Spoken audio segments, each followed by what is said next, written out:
उत्तर प्रदेश से बीजेपी को हटाए जाने को लेकर सपा सुप्रीमो अखिलेश यादव के आए बयान पर सियासी घमासान मचा हुआ है। उन्होंने कहा कि बिजली जब मिलेगी बीजेपी हटेगी, इलाज जब मिलेगा बीजेपी हटेगी, सड़क के गड्ढे भरे जाएंगे जब बीजेपी हटेगी। इस बयान पर अब केंद्रीय राज्य मंत्री प्रोफेसर एसपी सिंह बघेल ने पलटवार किया है। उन्होंने अखिलेश यादव के लिए क्या कहा, सुनिए इस पूरी खबर में।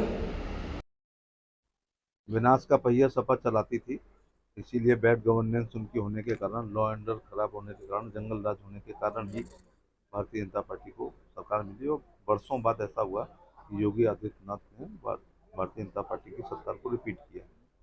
अभी वो पीढ़ी जिंदा है जिसने गुंडागर्दी देखी है, जमीनों पर कब्जे देखे हैं, पुलिस की भर्ती में सिफारिश देखी है, थैला छिनते हुए व्यापारियों का देखा है और अपहरण उद्योग को देखा है। इसलिए अभी जब तक ये पीढ़ी जिंदा रहेगी उनको इनकी सुशासन याद रहेगा, और जब भी ये सुशासन की बात करेंगे तो इनके मुंह से अच्छा लगता ही नहीं। सर ये लगातार ये बयान दे रहे हैं, क्या लगता है कि उनकी बौखलाहट बाहर आ रही है कि राजनीति में बयान नहीं देंगे तो क्या करेंगे ना, बयान तो दे देंगे। बयान ज़्यादा देते हैं, दौरा कम करते हैं। मुलायम सिंह यादव मौके पे जाते थे, ये ट्वीट करते हैं। तो धरती पुत्र का बेटा ट्विटर पुत्र है।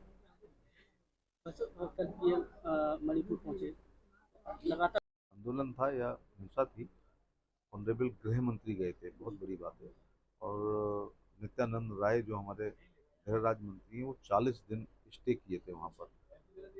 हेलीकॉप्टर और जहाज से पैरामिलिट्री फोर्स को भेजा गया था, खाने पीने की व्यवस्था, दवाई की गई थी। मुझे याद है मैं MOS हेल्थ था, तो हम लोगों ने एम्स के डॉक्टरों को वहाँ पर मणिपुर में इलाज के लिए भेजा था। प्रधानमंत्री के इस पहल का स्वागत है, और प्रधानमंत्री जाने के बाद स्थिति सामान्य होगी। लगातार विरोध के भी स्वर वहां से उठे। प्रियंका गांधी कह रही कि उनका मणिपुर में विरोध किया। डेमोक्रेसी है, लोकतंत्र में किसी एक आदमी ने अगर कोई नारा लगा दिया वो बहुमत का विरोध नहीं कहलाता। और आपके कैमरे उधर ही घूम जाते हैं। तो राहुल गांधी के पास जितने बम हैं वो दिवाली के सुतली बम से भी कमजोर है। कुछ है नहीं उनके पास लगता है। जब जब फोड़ा है तो वो हमारे लोकल भाषा में खुश हो गया, चल नहीं पाया उससे। वो घायल आयोग तो छोड़ो, उससे प्रदूषण तो करते हैं उनके बम, जी, लेकिन उनमें जान नहीं होती है। बनाने की कोशिश कर रहे हैं, रिएक्शन आपको देखते हैं।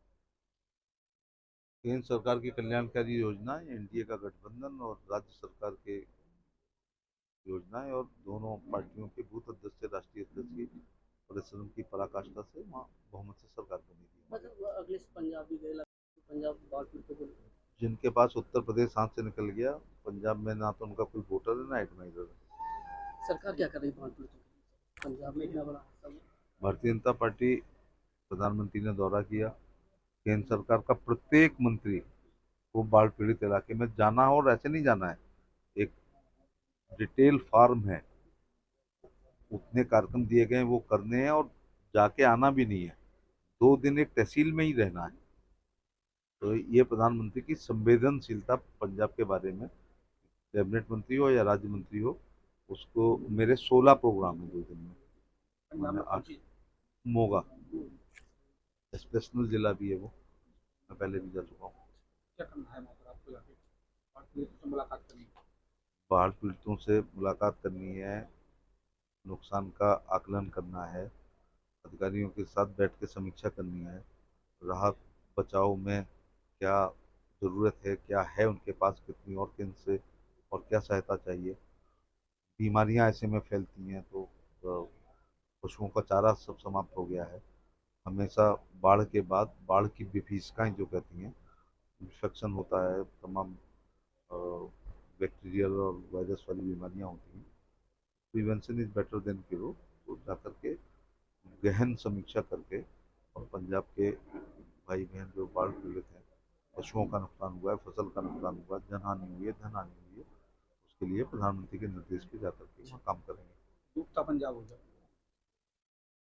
प्रकृति की मार है, ये मैन मेड में नहीं है, ये गॉड मेड है। लेकिन हमें फिर भी आने वाले समय में पर्यावरण के बारे में, ओजोन लेयर के बारे में, ग्लोबल वार्मिंग के बारे में, क्लाइमेट चेंज के बारे में सोचना पड़ेगा।